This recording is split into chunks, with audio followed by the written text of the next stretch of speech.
सन 1792 29 जून की रात को उन्होंने एक ऐतिहासिक कार्य का प्रारंभ किया,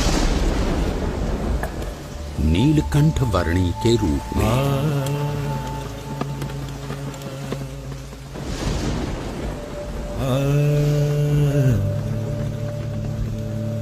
इस संसार के सारे बंधनों को त्याग कर अनंत जीवों के कल्याण के द्वार खोलने के लिए नीलकंठ वर्णी चल पड़े एक अद्वितीय कल्याण यात्रा पर।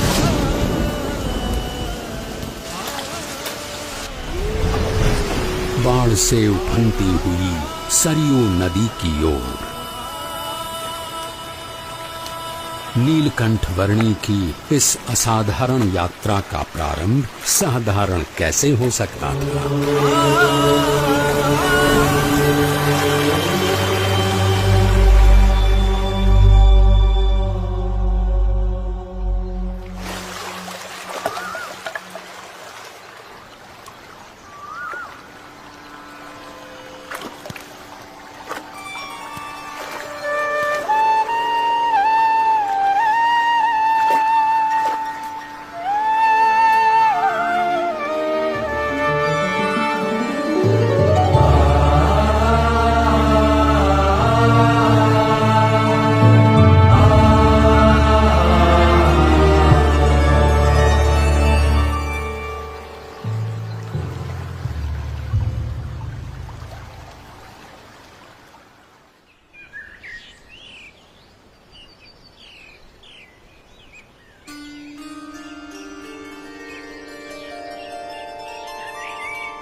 प्रकृति की गोद में पैदल चल पड़े केवल 11 वर्षीय नीलकंठ वर्णी अकेले थे, फिर भी रोमांचित थे, क्योंकि संसार के सारे बंधन दूर अयोध्या में ही छूट चुके थे।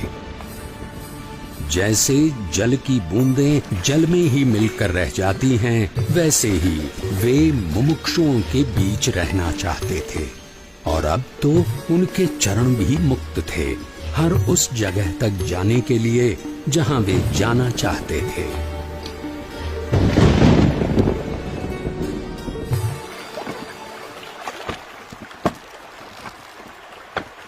अमरपुर गांव की धरती पर सूर्योदय तो हर रोज की तरह हुआ था, पर आज वहां के लोगों को कुछ अधिक प्रकाश मिला।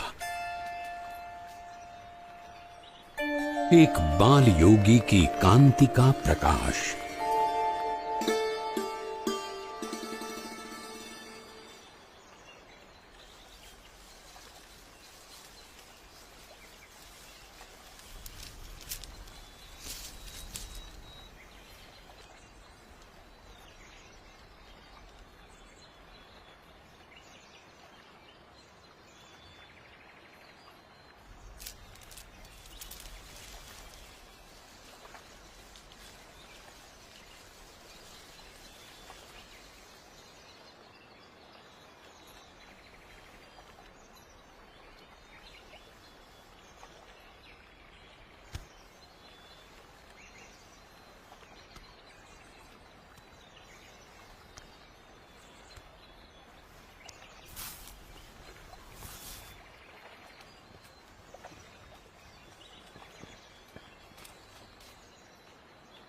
प्रसाद के लिए धन्यवाद।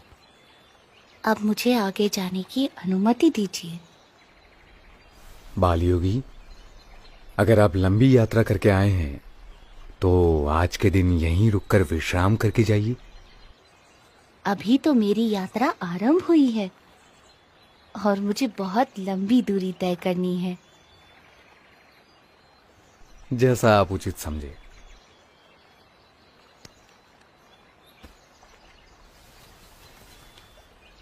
ये लीजिए, शाम के लिए कुछ फल साथ ले जाइए।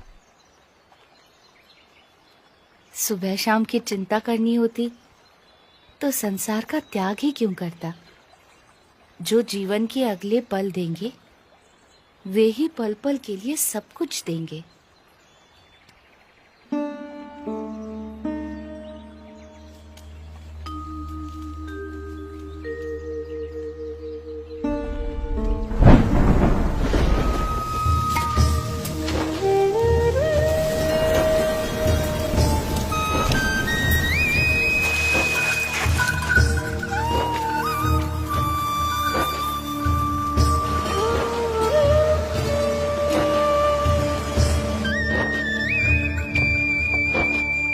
यहाँ के लोधेश्वर महादेव मंदिर का निर्माण महाभारत काल में राजा युधिष्ठिर ने करवाया था, ऐसा माना जाता है।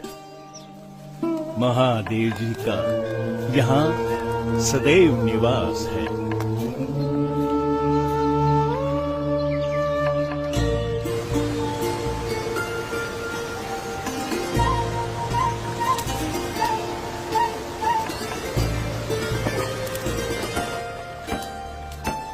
निडर, निशंक और निश्चल गति से अविरत यात्रा कर रहे नीलकंठ वर्णी की जीवन शैली एक योगी की परिभाषा को जैसे उन्नत कर रही थी। जो कुछ भी भोजन मिले उससे निर्वाह कर लेना उनकी आदत बन चुकी थी।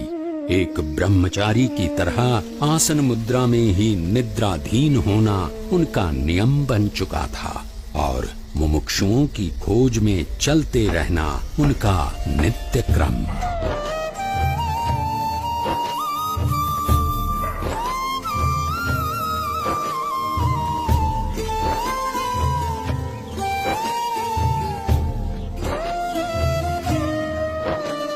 नैमिषारण्य की धरती पर जब नीलकंठ वर्णी का आगमन हुआ तब उनकी भेंट वहां वर्षों से योग साधना कर रहे मुनिगण से हुई।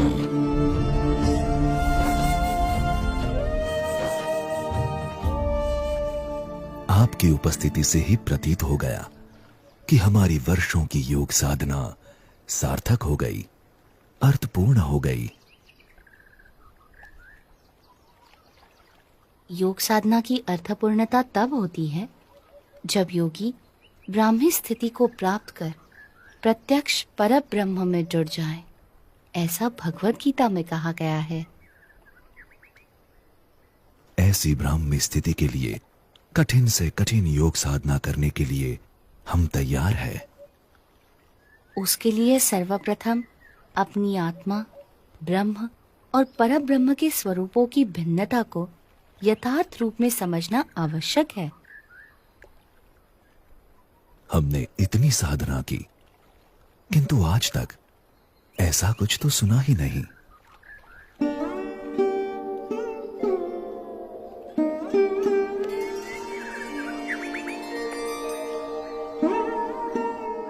बाल योगी, आपके विचारों में कुछ नवीनता है। हमारी अभिलाषा है कि आप सदैव हमारे साथ यहीं रहें। वैसे भी इस नैमिषारण्य से अच्छा स्थान इस पृथ्वी पर कहीं नहीं है। ऋषिवर, जहां भी भगवान या उनके सच्चे ब्रह्म स्वरूप सत्पुरुष की निश्रा है, वैसा हर एक स्थान नैमिषारण्य तीर्थ के समान ही है।